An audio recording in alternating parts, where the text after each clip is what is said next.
സച്ചിദാനന്ദരൂപായ കൃഷ്ണായ ക്ലിഷ്ടകർമ്മണേ നമോ വേദാന്തവേദ്യായ ഗുരവേ ബുദ്ധിസാക്ഷിണേ.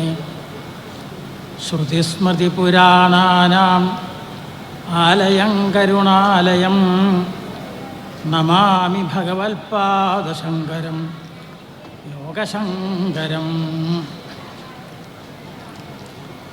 സ്വസ്തി ന ഇന്ദ്രോ വൃദ്ധശ്രവാഃ സ്വസ്തി നഃ പൂഷാ വിശ്വവേദാഃ സ്വസ്തി നസ്താർക്ഷ്യോ അരിഷ്ടനേമിഃ സ്വസ്തി നോ ബൃഹസ്പതിർദധാതു.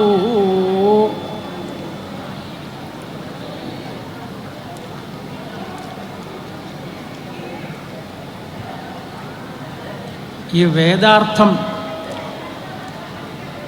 ലോകത്തിന് പറഞ്ഞുകൊടുത്ത്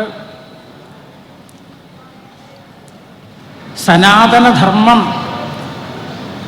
സ്ഥാപിക്കാമെന്ന ആചാര്യസ്വാമികൾക്ക് ഇവിടെ മുഖ്യസ്ഥാനം കൊടുത്തുകൊണ്ടാണ് ഈ സഭ ആരംഭിച്ചത് എന്നുള്ളത് വലിയ സന്തോഷം. ഇന്ന് സനാതനധർമ്മം എന്താണ്? സനാതനധർമ്മം എന്ന് പറഞ്ഞാൽ മനുഷ്യൻ്റെ കർത്തവ്യം. എന്താണ് ഓരോരുത്തരുടെയും കർത്തവ്യം എന്ന് ശരിയായിട്ട് ആദ്യം പറഞ്ഞു തരുന്നത് വേദങ്ങളിലാണ്. പിന്നെ അതിൻ്റെ വ്യാഖ്യാനങ്ങളാണ് മറ്റ് എല്ലാ ഗ്രന്ഥങ്ങളും. പക്ഷേ ഇടക്കാലത്ത് വച്ച് എന്താണ് വേദാർത്ഥം എന്നറിയാതെ തെറ്റിദ്ധരിച്ച് വേദവിരുദ്ധമായിട്ടുള്ള കർമ്മങ്ങൾ ആൾക്കാർ ചെയ്ത് മനുഷ്യർ അത്യന്തം അധപ്പതിക്കുന്ന ഒരു ഘട്ടത്തിലാണ് ആചാര്യസ്വാമികളുടെ അവതാരം. 1200 വർഷം മുമ്പ് ആ നഷ്ടപ്പെട്ട ധർമ്മമെല്ലാം സ്ഥാപിച്ച് മനുഷ്യൻ അറിഞ്ഞിരിക്കേണ്ട വിശേഷ ഗ്രന്ഥങ്ങൾക്ക് മുഴുവൻ ഭാഷ്യം എഴുതി അങ്ങനെ ശരിയായിട്ടുള്ള അർത്ഥം ജനങ്ങൾക്ക് മനസ്സിലാക്കി കൊടുത്തു. ഇന്ന് ലോകം മുഴുവൻ അത് പഠിച്ചുകൊണ്ട് ആദരിച്ചുകൊണ്ടിരിക്കുന്നു. അപ്പോൾ ധർമ്മസ്ഥാപകന്മാരിൽ വച്ച് ഒരു വലിയ ഏറ്റവും ഉയർന്ന സ്ഥാനമാണ് ആ ജഗദ്ഗുരുവായിട്ടുള്ള ആദി ശങ്കരാചാര്യസ്വാമികൾക്ക്. അപ്പോൾ അദ്ദേഹത്തിനിവിടെ വിശേഷം പൂജ സമർപ്പിച്ച് ഹാരമെല്ലാം സമർപ്പിച്ചുകൊണ്ട് ഇത് ആരംഭിക്കുന്നു. അതോടുകൂടി തന്നെ അങ്ങനെ നല്ല രീതിയിൽ ആരംഭിക്കുക. കാരണം ഇതിനെല്ലാ വിജയവും ഈ സഭയ്ക്ക്, ഈ സംഗമത്തിന് ഉണ്ടാവും.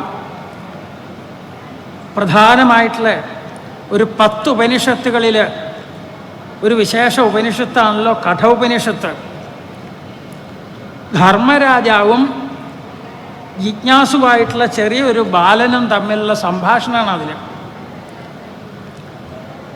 അവ ജിജ്ഞാസുവായിട്ട് ധർമ്മരാജാവിൻ്റെ അടുക്ക തന്നെ ചോദിക്കുന്നു, എല്ലാം പറഞ്ഞു കൊടുക്കുന്നു. അപ്പം അങ്ങനെയുള്ള വിശേഷമായ ഒരു ഉപനിഷത്ത് അതും ഇവിടെ എല്ലാവർക്കും ലഭിക്കാൻ പാകത്തിന് വ്യാഖ്യാനത്തോടുകൂടി ഇവിടെ വിതരണം ചെയ്യുന്നു. അതും ഒരു വലിയ സന്തോഷമായ കാര്യം. നേരിട്ട് ആളുകൾക്ക് ഉപനിഷത്തിലേക്ക് പ്രവേശിക്കാൻ പറ്റിയെന്ന് വരില്ല.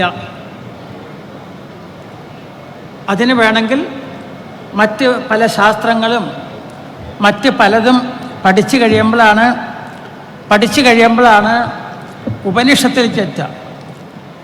മനുഷ്യൻ അറിഞ്ഞിരിക്കേണ്ട ഏറ്റവും ഉയർന്ന പദവിയിലുള്ള വേദത്തിൻ്റെ അവസാന ഭാഗം അതാണല്ലോ വേദാന്തം. അപ്പോൾ അവിടേക്ക് എത്തണമെങ്കിൽ കുറേ പടികൾ, സോപാനങ്ങൾ കയറേണ്ടതുണ്ട്. അപ്പോൾ അതിനൊക്കെ ഒരു ആരംഭമാവട്ടെ ഇന്ന് ആചാര്യസ്വാമികളെ ഇവിടെ സ്മരിച്ചുകൊണ്ടും കഠോപനിഷത്ത് ഇവിടെ വിതരണം ചെയ്തുകൊണ്ടും. അപ്പോൾ ഇനി മറ്റുള്ള ഉപനിഷത്തുകളും ധാരാളം വ്യാഖ്യാനങ്ങളുണ്ട്. അദ്ദേഹത്തിൻ്റെ സാധാരണക്കാർക്കുള്ള കൃതികളുണ്ട്, സ്തോത്ര കൃതികളുണ്ട്, വേദാന്തപരമായിട്ടുള്ള കൃതികളുണ്ട്.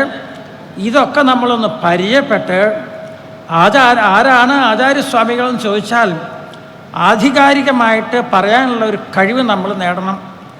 ആ ഗുരുസ്മരണ കൊണ്ട് ആ ഗുരുമാർഗത്തിൻ്റെ ഗുരു കാണിച്ചെന്ന മാർഗത്തിൽ കൂടെയുള്ള യാത്ര കൊണ്ട് നമുക്ക് തീർച്ചയായിട്ടും ആ വിജയത്തിൽ ആ ഉന്നത സ്ഥാനത്ത് നമുക്ക് എത്താനായിട്ട് തീർച്ചയായിട്ടും പറ്റും. വിദ്യാധനം സർവധനാത് പ്രധാനം. എന്തെല്ലാം ഉണ്ടെങ്കിലും അറിവില്ലെങ്കിൽ മറ്റൊന്നും ശോഭിക്കില്ല.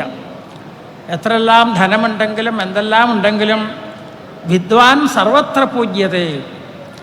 അറിവുള്ള ആളുകളാണോ എവിടെ ചെന്നാലും അവർക്ക് വലിയ സ്ഥാനമാണ്.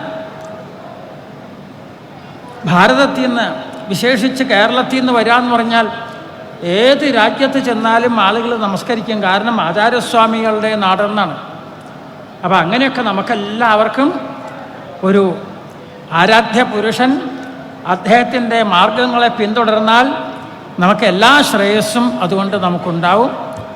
ഇന്ന് എത്രയോ പൂജ്യന്മാരായിട്ടുള്ള ഓരോ രംഗത്ത് അതിൽ മാത്രം സമർപ്പിച്ചുകൊണ്ട് ജീവിക്കുന്ന ജീവിതകാലം മുഴുവൻ കഴിച്ചു കൂട്ടിയ മഹാത്മാക്കളാണ് ഇവിടെ വന്നിരിക്കുന്നത്. അവരെയൊക്കെ ആദരിക്കൽ വലിയ സന്തോഷം. അങ്ങനെയുള്ള വലിയൊരു സഭയിൽ പങ്കെടുക്കാൻ തന്നെ ഒരു ഭാഗ്യം കൊണ്ടാണ് കഴിഞ്ഞത്, ഗുരു പരമ്പരയുടെ അനുഗ്രഹം കൊണ്ട്. ആചാര്യസ്വാമികളുടെ 4 ശിഷ്യന്മാർ തൃശ്ശൂരിൽ 4 മഠം സ്ഥാപിച്ചു. അതിൽ നടുവല മഠം സുരേശ്വരാചാര്യർ സ്ഥാപിച്ചതാണ്.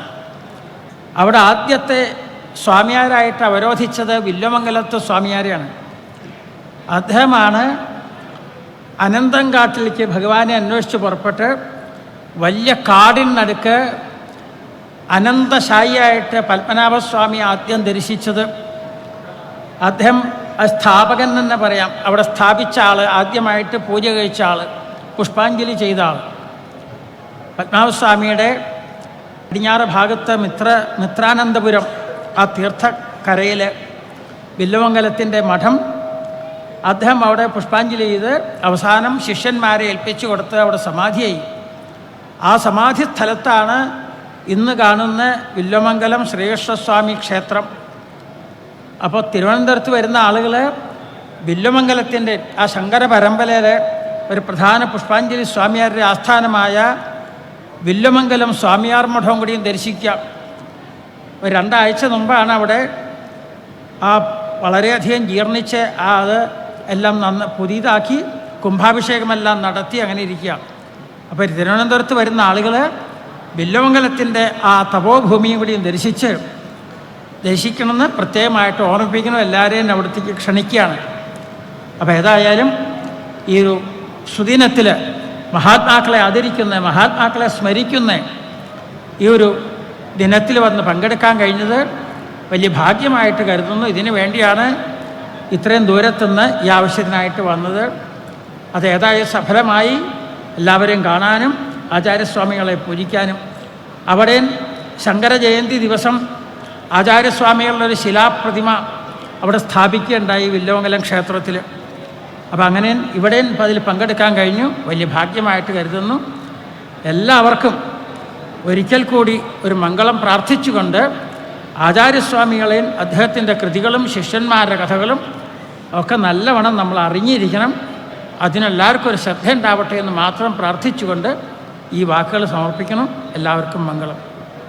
സർവേ ഭവന്തു സുഖിനഃ, സർവേ സന്തു നിരാമയാഃ, സർവേ ഭദ്രാണി പശ്യന്തു, മാ കശ്ചിത് ദുഃഖഭാഗ് ഭവേത്. ഓം ശാന്തി ശാന്തി ശാന്തി.